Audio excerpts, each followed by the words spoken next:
Welcome back to Sissy Maya. Make sure to subscribe to our channel to never miss an update. Additionally, consider subscribing to my Patreon to get access to these features, and much more. Damn, Frank muttered as he stepped into the apartment he shared with his girlfriend. Why is the phone always ringing as soon as I get through the door? He grumbled. He hurried toward the phone, banging his knee on the end table in his rush to grab it before the ringing stopped. Hello, he answered, picking up the receiver. Frank and Megan's place, he said, sitting down. He glanced around at the room they called the den, though it was really just a space for their computer and books. Hi, sweetie, a voice greeted him, carrying an unsettling tone. Please don't hang up, I want to talk to you, the voice continued. Frank thought it was probably a prank call and almost hung up, but his hand couldn't seem to move the receiver away from his ear. Who are you? He demanded, frustrated. His inability to end the call only fueled his anger. Now, sweetie, that's not how a young lady should speak, the voice replied. Remember the last time you used such language and your mom had to wash your mouth out with soap? The memory of Megan holding a bar of soap to his mouth for swearing flashed in Frank's mind. That was one thing he definitely didn't want to repeat. I'm sorry, Frank said quickly, deciding that a polite response was better than continuing to shout.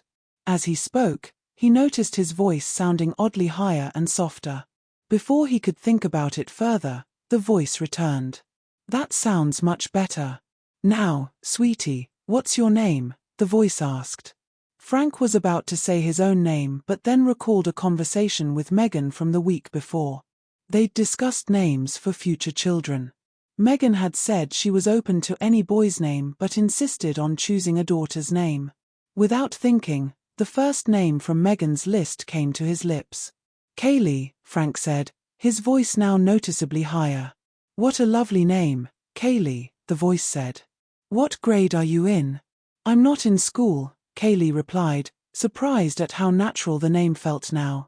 I work at an accounting firm. Her voice seemed to get even higher, and she thought, he must think I'm a girl with the way I'm sounding. You're not lying, are you, Kaylee? You sound a bit young for a job like that, the voice questioned. Prove it to me, what's 4 times 3? Kaylee froze. The question should have been easy, but she couldn't think of the answer. Panicked, she blurted, 10. Sorry, Kaylee, that's wrong, the voice said. The answer is 12. How about this one? What's 34 minus 16? Kaylee scrambled to calculate, even counting on her fingers, but before she could respond, the voice interrupted. Kaylee, it's pretty clear you don't have the skills of an accountant. But maybe you're a better speller than you are at math. How do you spell wheat? Kaylee paused. Let me think, she said. W-H-E-T, right? Sorry, sweetie, but the correct spelling is W-H-E-T, not W-A-T, the voice replied. Now I know you're not an accountant, let alone someone with a proper education. Why don't you check your backpack and see if you can find anything that tells you what grade you're in? And remember, come back to the phone when you're done. Kaylee looked in the direction where he had dropped his briefcase, only to find a pink Barbie backpack instead. He walked over to it, sat down, opened it, and emptied the contents onto the floor. Among the coloring books, crayons, and other items, there were workbooks for 2nd grade. I must be in 2nd grade, Kaylee muttered, completely bewildered. He stood up and walked back to the couch, sitting down. Nervously, he picked up the phone and said, I think I'm in 2nd grade. I didn't think you were much further along in school, Kaylee, the voice replied. I bet you have the nicest long blonde hair, just like your mother. No, I have short brown hair, he answered. Are you sure, Kaylee, the voice asked. He was growing frustrated with the constant questioning, but then he remembered something from the night before.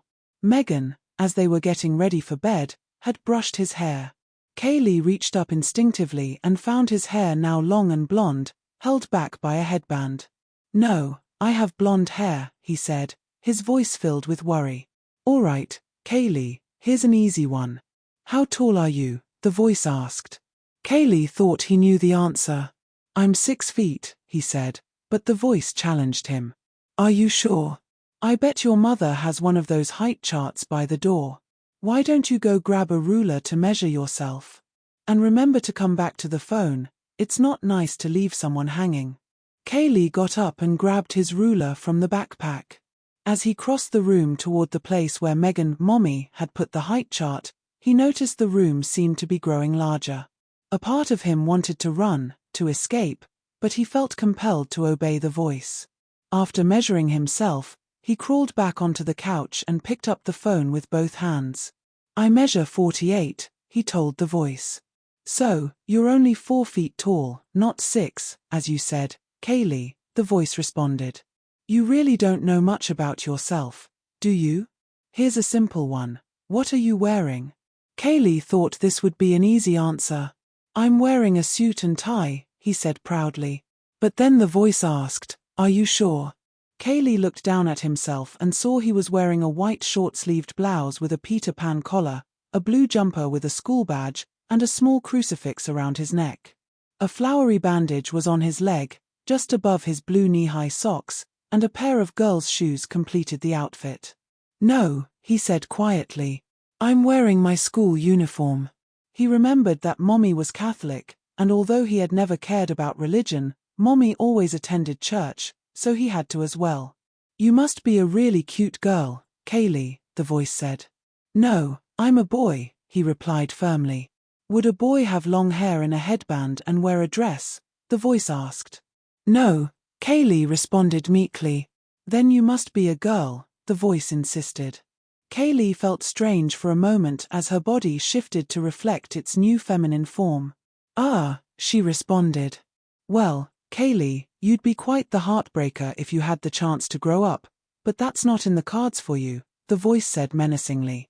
Look toward your bedroom, sweetie, and you'll get to see me. Kaylee looked toward what used to be the den, only to see it had transformed into a girl's room. Her eyes widened in shock as the closet door slowly creaked open. Fear gripped her heart, and she silently prayed for Mommy to come home. Suddenly, she heard the sound of keys at the door, but who would reach her first? A clawed hand could now be seen emerging from the closet.